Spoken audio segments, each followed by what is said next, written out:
Good morning friends.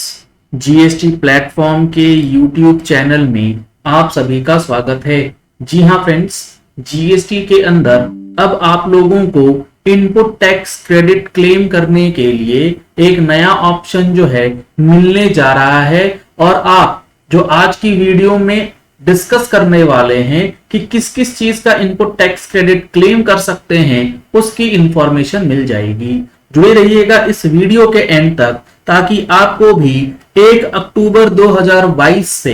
मिलने वाले इन input tax credit का बेनिफिट जो है वो किस तरीके से लेना है वो अच्छी तरीके से समझ में आ जाए। यहां पर आप देख पा रहे हैं मैंने ओपन करा है सेक्शन नंबर 140 जो बात करता है transitional arrangements for input tax credit की।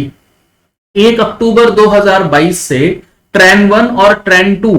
जी हाँ फ्रेंड्स, ये ट्रांजिशनल क्रेडिट जीएसटी लगने से पहले जो टैक्सेस आप पे करके आ चुके हैं उसको इनपुट टैक्स क्रेडिट में कन्वर्ट करने के लिए भरे जाने वाले फॉर्म से संबंधित है, जिसकी डेट जो है सुप्रीम कोर्ट ने अलाउ करी है 1 अक्टूबर से अगले 30 दिन यानी कि 4 हफ्ते तक आपके पास ये सुनहरा मौका है इन इनपुट टैक्स क्रेडिट को क्लेम कर लीजिए। तो अब यहां सवाल आता है कि कौन सा इनपुट टैक्स क्रेडिट अब आप 1 अक्टूबर से क्लेम कर पाएंगे। इसके लिए सबसेक्शन 1 कहता है a registered person other than a person opting to pay tax under section 10, आप कॉम्पोजिशन में नहीं होने चाहिए। Who shall be entitled to take in his electronic credit ledger the amount of SENVAT credit of eligible duties। इसके अंदर eligible duties जो term है, eligible duties के टर्म के अंदर जो जो टैक्सेस इंक्लूड होंगे उसका आपको बेनिफिट मिलेगा। Carried forward in the return relating to the period ending with the day immediately preceding the appointed date, यानी कि आपकी जो रिटर्न्स हैं उस रिटर्न के अंदर अगर एलिजिबल ड्यूटीज का दिया गया हेड में कोई भी input tax credit carry forward हो रहा था तो उसका आप input tax credit 1 October 2022 and onwards जो है वो क्लेम कर पाएंगे। या फिर सबसेक्शन 5 कहता है a registered person shall be entitled to take in his electronic credit laser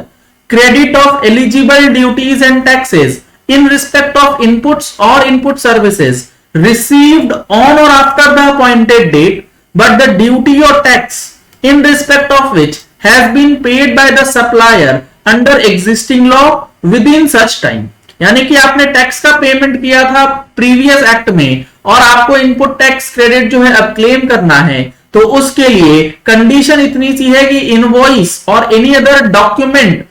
जो कि ये बताए कि आपने टैक्स पे किया है वो आपके पास अवेलेबल होना चाहिए, बुक्स ऑफ अकाउंट्स में रिकॉर्ड फॉर किया जाना चाहिए within a period of 30 days from the appointed date. Sir ये सबसेक्शन 1 और 5 अलग से पढ़ा, 2, 3, 4 में क्या है? 2, 3, 4 में भी एलिजिबल ड्यूटीज की बात करी गई है और उसका भी इनपुट टैक्स क्रेडिट आपको दिया जाएगा। थंब रूल आपको ये ध्यान रखना है कि अभी जो हम लोग एलिजिबल ड्यूटीज डिस्कस करेंगे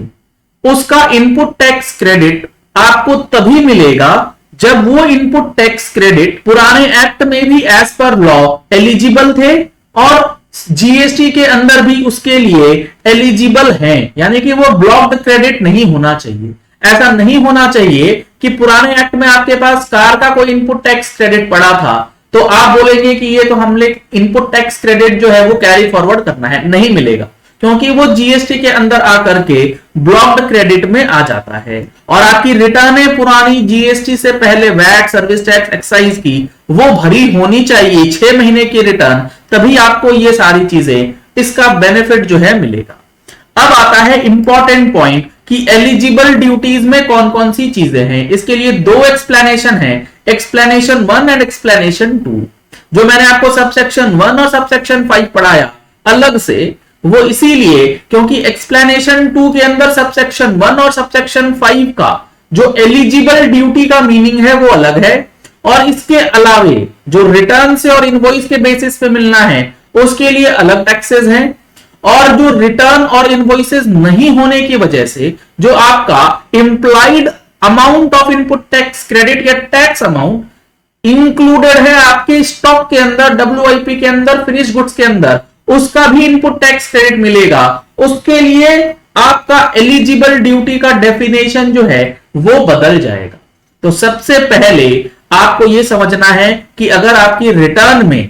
इन हेड में इनपुट टैक्स क्रेडिट था, उसका आप कैरी फॉरवर्ड ले पाएंगे। सबसे पहला है एडिशनल ड्यूटी ऑफ एक्साइज, यानी कि एडिशनल एक्साइज ड्यूटी जो आपने पे किया होगा, आपकी रिटर्न में कैरी फॉरवर्ड था बट आपने भरा नहीं, अब आप 1 अक्टूबर से इसका बेनिफिट ले सकेंगे। इन सारी चीजों को लेकर के ऑलरेडी हम लोगों ने अपनी टैक्स मैगजीन में भी डिस्कस किया है और आने वाले महीने की टैक्स मैगजीन में भी डिस्कस करने वाले हैं। तो अगर आप लोगों ने अभी तक टैक्स मैगजीन का सब्सक्रिप्शन नहीं लिया है तो दिए गए नंबर्स पे कॉल करके, व्हाट्सएप करके आप टैक्स मैगजीन का सब्सक्रिप्शन ले सकते हैं, जिसमें मंथली जीएसटी और इनकम टैक्स से रिलेटेड अपडेट्स आपको प्रोवाइड किए जाते हैं। इसके बाद दूसरा है additional duty leviable under the customs act, यानी कि एडिशनल कस्टम ड्यूटी जो आप पे करते हैं और वो आपकी रिटर्न में कैरिड फॉरवर्ड है, उसका भी बेनिफिट आप ले पाएंगे। एडिशनल ड्यूटी जो कि कस्टम एक्ट के अंदर सेक्शन 3 सबसेक्शन 5 में आपने पे किया है, उसका बेनिफिट आप ले पाएंगे। Duty of excise specified in the first schedule to the central excise tariff act, यानी कि एक्साइज ड्यूटी जो कि फर्स्ट शेड्यूल में मेंशन है, उसका बेनिफिट आप ले पाएंगे। सेकेंड शेड्यूल के अंदर जो सेंट्रल एक्साइज ड्यूटी मेंशन है, उसका आप input tax credit carry forward कर सकेंगे। NCCD national calamity contingent duty जो कि फाइनेंस एक्ट 2001 के द्वारा लाई गई थी, उसका भी बेनिफिट आपको अगर आपके रिटर्न में कैरी फॉरवर्ड है तो वो अब आप क्लेम कर सकते हैं as a input tax credit under GST. उसके बाद अगर सर्विस टैक्स का कोई भी इनपुट टैक्स क्रेडिट आपके रिटर्न में कैरिड फॉरवर्ड होना था लेकिन आपने ट्रेन 1 नहीं भरा उस टाइम 17 में, तो वो अब आप भर के उसका क्रेडिट ले सकते। एक पर्टिकुलर पॉइंट है जो एक्सप्लेनेशन 3 ने क्लियर किया है, for removal of doubts it is hereby clarified that the expression eligible duties excludes any cess which has not been specified in explanation 1 or explanation 2 and any cess which is collected as an additional duty of customs under subsection 1 of customs act, यानी कि किसी भी प्रकार का cess, जैसे service tax के अंदर था कृषि कल्याण सेस, स्वच्छ भारत सेस, अगर वो एक्सप्लेनेशन 1 और एक्सप्लेनेशन 2 के अंदर कवर्ड नहीं है तो उसका बेनिफिट या उसका क्रेडिट आप जीएसटी के अंदर कैरिड फॉरवर्ड नहीं कर पाएंगे। तो एक्सप्लेनेशन 2 के अंदर जो जो ड्यूटीज हैं उसका आपको बेनिफिट मिलेगा। अब सब सेक्शन 1 जो एक्सप्लेनेशन 1 है वो कौन से एलिजिबल ड्यूटीज की बात करता है, इसके अंदर भी आपका एडिशनल एक्साइज ड्यूटी है जो सेक्शन 3 के अंदर है, एडिशनल कस्टम ड्यूटी 3(1) के अंदर जो बेसिक कस्टम ड्यूटीज होती हैं वो भी आपको मिल जाएगा। Additional custom duty under section 3(5) of customs tariff act, उसका बेनिफिट आपको मिलेगा। Excise duty first schedule second schedule का भी बेनिफिट आप ले सकते हैं, एनसीसीडी का भी बेनिफिट आप ले सकते हैं। तो अगर आप एक्सप्लेनेशन 1 और एक्सप्लेनेशन 2 को कंपेयर करेंगे तो यहां आपको कुछ चीजें जो है सिमिलर दिखेंगी, सिर्फ और सिर्फ सर्विस टैक्स का जो अमाउंट है वो आपको एक्सप्लेनेशन 2 में नजर आएगा, एक्सप्लेनेशन 1 में नहीं। तो कहने का मतलब है कि सर्विस टैक्स का क्रेडिट आप तभी कैरी फॉरवर्ड कर पाएंगे जब उससे रिलेटेड आपका अमाउंट रिटर्न में रिफ्लेक्ट हो रहा है या फिर आपके इनवॉइसेस में वो डेबिट किया गया है और उसका इनवॉइस आपके पास अवेलेबल है।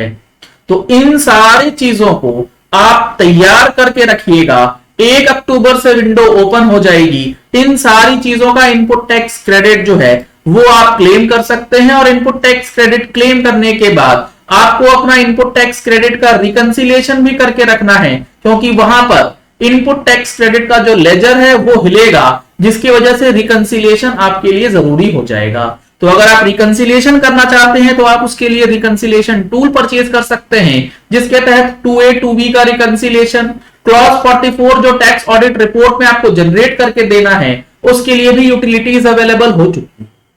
तो इन सारे टूल्स को परचेज करने के लिए भी आप सेम नंबर पे कॉल करके या व्हाट्सएप करके डिटेल्स ले सकते हैं। चलिए इस वीडियो को यही एंड करते हैं। आशा करते हैं आपको यह पॉइंट क्लियर हो गया होगा कि 1 अक्टूबर से आपको कौन कौन से इनपुट टैक्स क्रेडिट का बेनिफिट जो है वो लेना है। अगर आपने हमारे चैनल पे फर्स्ट टाइम ट्यून इन किया है तो चैनल को सब्सक्राइब करने के लिए नीचे दिया गया रेड कलर का सब्सक्राइब बटन प्रेस कर लीजिए। साथ में जो बेल आइकन है उसे प्रेस कर लीजिएगा ताकि वीडियोस की नोटिफिकेशंस आप तक रेगुलरली पहुंचती रहें। Thank you and have a nice day.